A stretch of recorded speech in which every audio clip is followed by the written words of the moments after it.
Did you know there's a one-of-a-kind Italian motorcycle from 1947 that looked like a spaceship on two wheels and had wheels that were the suspension?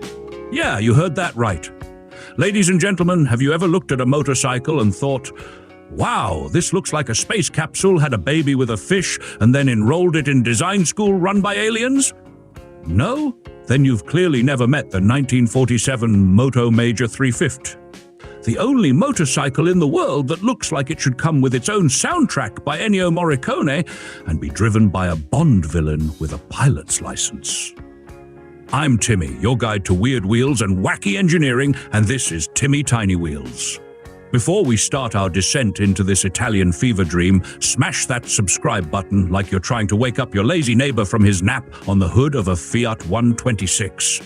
Now let's go. So, here's the story. It's 1947. Italy's still shaking off the dust from World War II. The pasta's rationed, the roads are full of potholes, and Fiat's like, hey, what if we turn some of our leftover airplane ideas into a motorcycle that looks like it was drawn by a kid who just discovered crayons and sci-fi?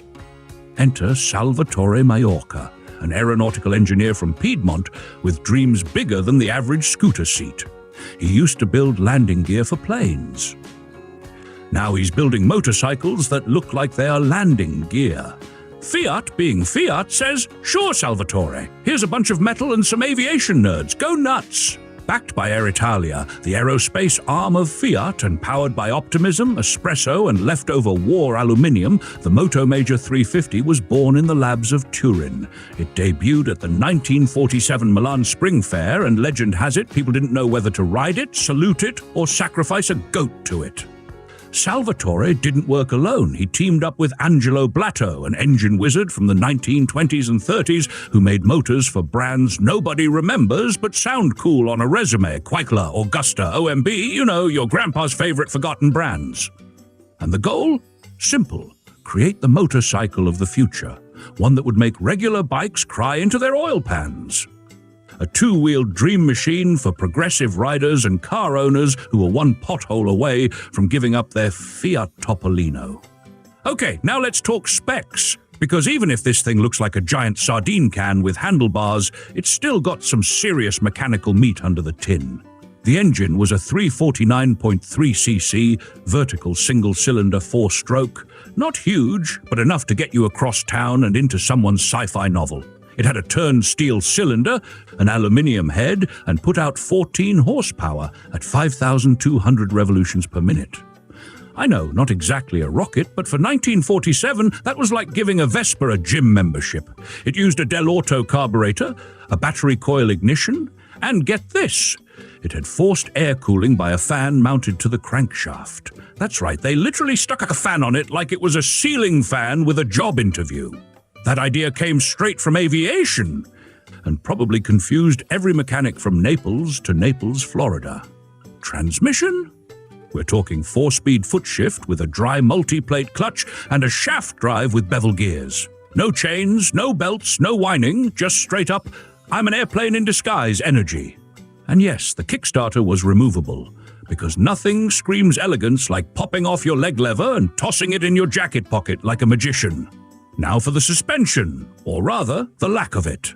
No front fork, no rear shocks. Instead, this genius piece of engineering used elastic wheels. No joke, each 19-inch wheel had 24 rubber blocks sandwiched inside to absorb shocks like tiny little gym rats doing squats. The result? It could flex 2 inches, 5 centimeters vertically with no side wobble. I mean, who needs springs when you have rubber donuts from space? Steering was handled through a spherical hub and rods, which is basically how alien spacecraft probably maneuver. You turned the handlebars, which slid in a slot through the bodywork like some kind of steampunk slot machine, and the front wheel pivoted inside the body like it was trying to escape its shell. And the body? A steel monocoque. That's right, the body was the frame. One smooth aerodynamic shell that made it look like it was designed in a wind tunnel by dolphins with art degrees. Only the headlight, handlebars, and bits of the wheels stuck out. Everything else was tucked inside like secrets in a politician's closet. The Moto Major 350 weighed about 150 kilograms, 330 pounds, with the engine alone taking up 43 kilograms of that. It had a 13-litre fuel tank, 3.4 gallons, placed under the seat, because apparently the designers thought, hey, where else can we hide stuff? It could reach a top speed of 105 kilometers per hour, about 65 miles per hour. There's no official fuel consumption listed, probably because this thing was never road tested long enough to bother measuring it.